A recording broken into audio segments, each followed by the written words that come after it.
성부와 성자와 성령의 이름으로 말씀드립니다.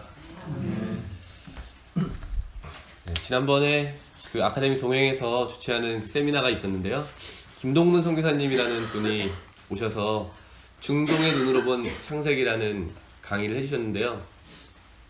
이 선교사님이 요르단이라는 중동이죠. 거기서 한 20년 정도 선교사 생활을 하셨대요. 그러니까 뭐 그 성서의 배경이 되는, 주로 구약의 배경이 되는 그 중동 지역을 지역과 문화를 너무 잘 아시는 거예요. 그래서 이분이 그렇게 이제 거기 살게 된 경험으로 구약 성서를 다시 보니까 우리가 너무 성서를 교리적이고 신학적인 언어로 이해하고 있더라. 그래서 그런 걸 빼고 그냥 그 당시 사람들에게, 또 그 지역 사람들에게 이 말들이 무슨 의미일까로 생각을 하면서 성경을 읽어보니까 참 보이는 게 훨씬 많았다, 이런 의미로 얘기해 주셨거든요. 그래서 대표적인 것이 창조의 이야기인데, 그 지역에는 주로 창조의 이야기하면 남자에 대한 창조 이야기가 많대요. 그런데 성서는 분명히 남자와 여자로 만드셨다. 동등한 표현이죠. 근데 우리는 남자와 여자 하면 왠지 남자는 위에 있고 여자는 약간 아래에 있는 것 같은 그런 느낌인데, 이 복음서에 나타난 이 남자와 여자의 창조는 그 당시에도 없는 파격적인 거라는 거죠. 남자와 여자를 동격으로 두고 같이 하나님이 창조하셨다, 그런 말씀이다. 그래서 그 당시의 언어로 볼 때 참 파격적인 언어가, 우리가 볼 때는 그 파격성이 사라진 거죠. 그냥 당연히 남자와 여자를 만드셨겠지, 당연하게 생각하는 그 말 한마디에도 중요한 의미들이 담겨있다, 뭐 이렇게 얘기해 주셨어요. 그러면서 참 많은 걸 배우게 됐거든요.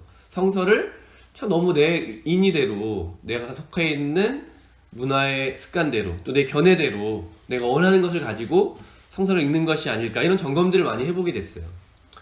그래서 오늘 성경 말씀 보면, 이런 관점에서 보면 복음이란 말도 참 우리가 얼마나 곡해하고 있는가. 복음하면 마치 좀 기독교적인 어떤 그런 가치들을 많이 생각하게 되죠.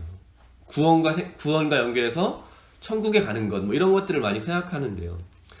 오늘에도 마르코 복음 이렇게 시작하고 있는 거죠. 하나님의 아들 예수 그리스도에 관한 복음의 시작. 근데 복음이라는 말은 주로 고대 시대에 전쟁에 승리했다든지 새로운 이제 황제가 등극했다는 거를 온 도시에, 제국에 있는 큰 도시들에 사람을 파견해가지고 알리는 소식이었거든요. 그러니까 그만큼 어떤 아주 중요한 일이 시작된다라고 하는 선언인 거죠. 근데 그 선언은 그냥 뭐 우리가 알고 계속 읽은 것처럼, 일독서에서 이사에서 읽은 것처럼 하나님이 예언자들을 통해서 선포해 주신 그 말씀이라는 거죠. 이 전쟁이 사라지고 진정한 평화의 시대가 온다. 모든 차별과 억압이 사라지고 정말 진정한 평화가 온다. 복음서가 쓰여진 이 로마 시대에 로마 황제가 다 이렇게 선언했거든요. 드디어 전쟁이 끝나고 진정한 평화의 시대가 왔다. 진정한 신의 아들인 나 황제가 이제 이 모든 제국의 평화와 풍요로움을 가져오겠다, 이런 선언이 있었거든요. 그래서 실제로 비문들이 발견이 딱 돼요. 그럼 거기에 이제 황제가 이렇게 선언하는 거죠.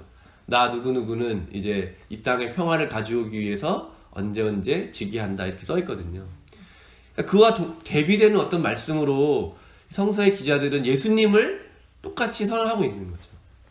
진정한 평화의 왕 예수님이 이 땅에 오셔서 어떻게 살아가셨고, 어떤 말씀을 전하셨고, 어떻게 죽으셨고 부활하셨는지, 이 이야기야말로 우리가 그토록 기다리던 구약의 시대부터 또 지금 현재 우리가 이런 폭력적인 상황 속에서 억눌리는 사람들에게, 또 앞으로 다가올 세대들에게 전해져야 될 참된 복음은 바로 예수 그리스도에 관한 소식이다, 이렇게 선언하고 있는 것이죠.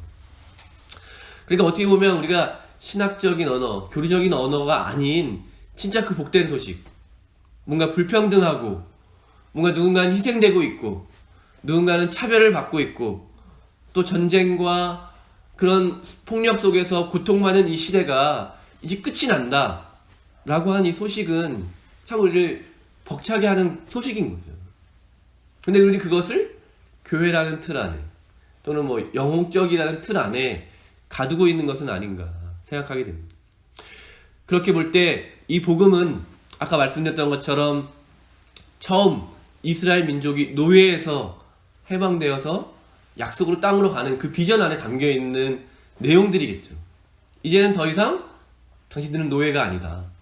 당신들을 억압하던 불의한 권력은 사라지고 이제 약속의 땅, 누구나 자유롭게 꿈을 꾸면서 살아갈 수 있는 그 약속의 땅을 여러분이 받게 될 것이다 라고 하는 소식이 바로 기쁜 소식이었죠.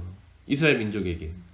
또 이스라엘 민족이 비록 실패했지만 예언자들을 통해서 다시 한번 알려주시면서, 오늘 이사야서도 읽었지만 이제는 다시 회복될 것이다. 그 약속이 우리가 실패했지만 다시 하나님의 자비로 다시 회복될 것이다. 우리가 잃었던 땅을 다시 되찾을 것이고 우리 선조들이 꿈꾸었던 그 평화의 시대가 다시 한번 찾아오게 될 것이다.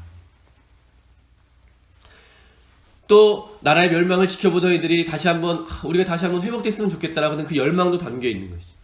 그렇기 때문에 이 복음 안에는 과거도 담겨 있고 바로 우리 현재, 우리가 억압받고 있는, 고통당하고 있는 현재의 내용도 담겨 있는 것이고 또 우리가 꿈꾸는 미래 모두가 다 담겨 있는 것이죠. 신학자들이 말한 것처럼 그 나라는 이미 예수 그리스도의 오심으로 시작되었지만 아직 완성되지는 않았습니다. 우리도 여전히 그 복음이 필요한 시대에 살고 있는 것이죠. 우리가 성령을 받아서 예수님과 하나가 되고 또 하나님의 자녀가 되어서, 하나님의 자녀가 된다는 것은 결국 하나님에게 우리에게 약속하신 그 하나님 나라를 상속받게 된다.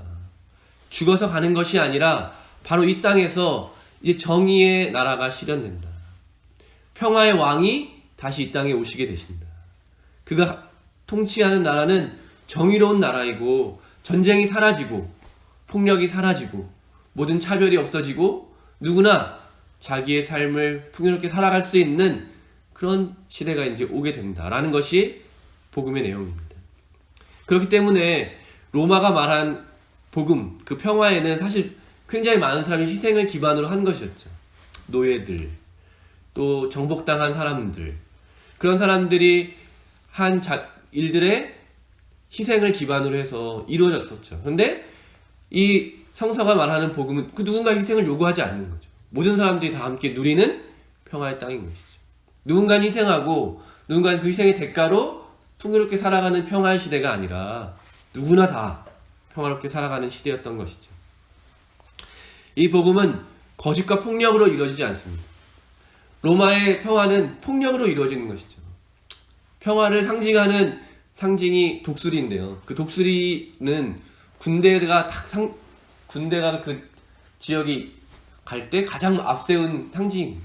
그 군대가 그 평화를 유지하는 그 폭력이 그 평화를 유지하는 가장 큰 것이었던 거예요. 그리고 끊임없이 이야기하죠. 황제는 태어날 때부터 거룩하고 신성된 사람이고 대접받을 만한 사람이고, 너희들은 이 피지배 민족으로 태어난 당연히 그렇게밖에 누릴 수 없는, 열심히 일한 것을 열심히 황제에게 바치고 그러면 평화의 조각을 조금 얻을 수 있다. 이런 거짓과 폭력으로 이루어지는 그런 나라가 평화가 아니라 진실과 또 모두가 이렇게 어울려가는 비폭력으로 이루어지는 것이죠. 특별한 황제의 힘으로 이루어지는 것이 아니라, 황제가 너희들에게 베풀어주는 그런 것이 아니라 모든 사람들이 그것을 함께 이루어가는 것이죠. 그렇기 때문에 사도 바울이 말한 그리스도의 몸이 우리 모두가 참여하는 것입니다. 우리 모두가 각자의 지체로서 이루어가는 것입니다 라고 하는 그 선언이 굉장히 놀라운 것이죠. 특정한 신비로운 영웅이 모든 사람에게 베풀어주는 것이 아니라 우리 모두가 그 특별한 사람에 참여하게 되는 것입니다 라고 하는 선언.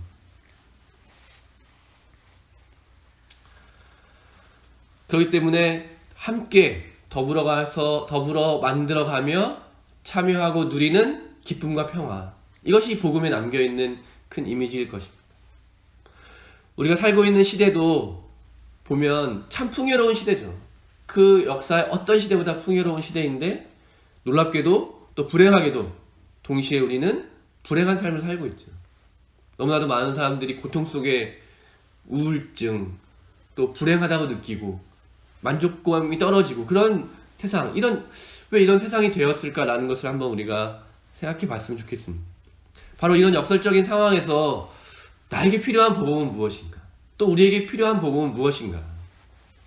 결코 그것은 그냥 나만 잘 살면 된다라고 하는 그런 복음은 아닐 것입니다. 여러분, 복음이 딱 여러분에게 선언됐는데 여러분 각자 여러분 한 명 한 명은 잘 살게 될 것입니다. 나만 잘 살면 됩니다. 옆에 사람은 어떻게든 상관하지 말고 나만 잘 살기 위해서 나를 지키고 나의 능력을 개발하고 나만 그냥 열심히 살아 잘 살면 됩니다 라는 소식과 성서에서 말하는 소식은 완전 다르다는 것이죠. 나만 잘 살 수 없습니다. 결코 우리 모두가 다 연결되어 있기 때문에, 우리 모두가 하나님의 피조물이고 피조물로서 하나님과 다 연결되어 있는 존재이기 때문에 결코 나만 잘 살 수 있다는 것은 거짓입니다 라고 이야기하고 있는 것이죠. 꽃들에게 희망을이라는 동화책 같은 그림책, 동화책이 있는데요. 그 책에서 이야기하는 주제는 바로 그것이죠. 내가 누군지를 깨닫게 되면 세상이 아름답게 변한다. 막 황량한 세상인데 우리가 볼 때 아주 정말 비천한 존재죠. 애벌레 한 마리가 자기 존재를 깨달아서 나비가 되었을 때 꽃가루를 묻혀와서 다시 그 황폐해진 땅에 꽃을 피우는, 세상으로 변화시키는 그것을 이야기하고 있거든요. 결국 내가 누구인지를 깨닫게 될 때 세상이 아름답게 변하게 할 수 있는 그 창조 질서, 그 아름다움을 다시 회복하는 힘이 우리 안에서 회복될 수 있다. 그러나 모두가 왜 그런 세상이 됐느냐, 왜 황폐하게 꽃이 가득한 세상이 왜 황폐해질 수밖에 없는 세상이 되었느냐, 자신의 본 모습은 있고 그냥 자기 틀 안에 갇혀서 알 수 없는, 이유도 알지 못하는 막연한 경쟁에 들어가서 남을 짓밟는 일을 열심히 하다 보니까 꼭대기에 올라갔지만 아무것도 없는 기둥들만 있는 것이죠. 그렇게 될 때 끊임없이 경쟁 안에 갇혀서 의미 없는 일을 반복하면서 갈등하고 분노하고 열심히 올라가는 그런 모습에 우리가 갇혀져 있을 때 바로 우리에게 필요한 것이 회개인 것이죠. 그 길을 포기하고 그 헛된 길을 버리고 다시 참된 길로 돌아오는 것. 그래서 우리가 기다리고 있는 이 대림, 주님이 오심을 기다리는 이 대림은 바로 회개의 시간이 되는 것이죠. 내 본질의 삶을 살고 있는가 아닌가. 동시에 제가 계속해서 설명드린 그 복음으로 선언된 그 하나님 나라를 기다리는, 그것을 바라는 소망의 시간이기도 한 것이죠. 그래서 우리가 다시 한번 이 대림을 지내면서는 우리 자신을 돌아보는 회개의 시간이면서 동시에 이 땅에 다시 한번 하나님의 나라, 하나님의 정의와 평화가 임하기를 바라는 소망의 시간이기도 한 것입니다. 여러분, 무엇보다 이 대림절 기간에 주님 앞에 깊이 머무는 시간이 되시기를 바랍니다. 그 기도의 시간을 통해서 하나님의 은총을 발견하게 되시기를 바랍니다.